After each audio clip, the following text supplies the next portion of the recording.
එදා ඉස්කෝලේ ඉක්මනට ඇරුණා. මොකද විභාගය ඉක්මනට අවසන් වීම නිසා. අවිෂ්කයි තව යාළුවෝ 8 දෙනෙකුයි සම වයසේ අය පාරේ ගමන් කරමින් සිටිය නිවෙස් බලා යන්න.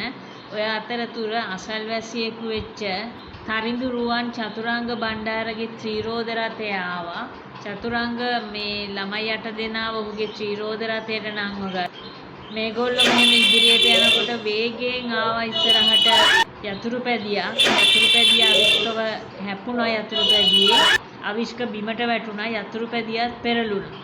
යතුරුපැදිය පැදෙව්වේ පොලිස් නිලධාරියෙකු වෙච්ච දිසානායක මුදියන්සේලාගේ තුෂාර සම්පත් කුමාර්. ත්‍රිරෝද රථයට ගෙදුරු අවිෂ්කව රෝහල්ගත කරා. ඊට පස්සේ ඔහු ගියා රත්තොට පොලිසියට. මේ අවස්ථාව වන විට යතුරුපැදි කරු ඒ කියන්නේ පොලිස් නිලධාරියා පොලිසියට ව්‍යාජ ප්‍රකාශයක් කරලා තිබ්බ තමන් ළමෙක්ව ත්‍රිරෝද රථයකින් වැටෙනවා දැක්කා කියලා. ත්‍රිරෝද මේ යතුරුපැදි කරු පොලිස් නිලධාරියෙකු වීමත් ඔහු බීමතින් සිටීමත් තුවාල ලබා සිටියදීත් ඔහුව රෝහල් ගත නොකරන්න කයිකාවල පොලිසිය වග බලා ගත්තා. මෙම අනතුර අසල නිවසක CCTV කැමරාවක සටහන් වෙලා තිබුණා. අවිෂ්කගේ අම්මා ඒ සාක්ෂියත් අරගෙන යනවා රත්තොට පොලිසියට. හැබැයි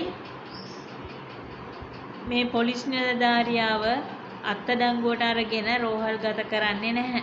ඒ වෙනුවට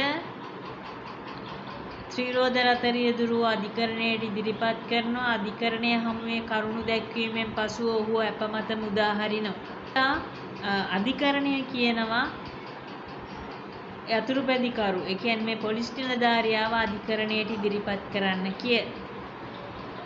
රත්තොට පොලිසිය ඊට පසු දින මෙම යතුරුපැදිකරු පොලිස් නිලධාරියාව අධිකරණයට ඉදිරිපත් කළා තියෙනවා. පොලිසිය අවිෂ්කගේ අම්මට දැනුම් දෙනවා අපි නඩුවක් පවරලා තියෙනවා කියලා. මෙම රත්තොට පොලිසියේ ක්‍රියාකලාපය නිසා අවිෂ්කට අධිකරණයෙන් නියම කරන සහන වන්දියවත් ලබා ගන්න බැරි වුණා. අනතුර නිසා අවිෂ්කගේ දකුණු අතට සහ හිසට බරපතල තුවාල සිද්ධ වෙලා තියෙනවා.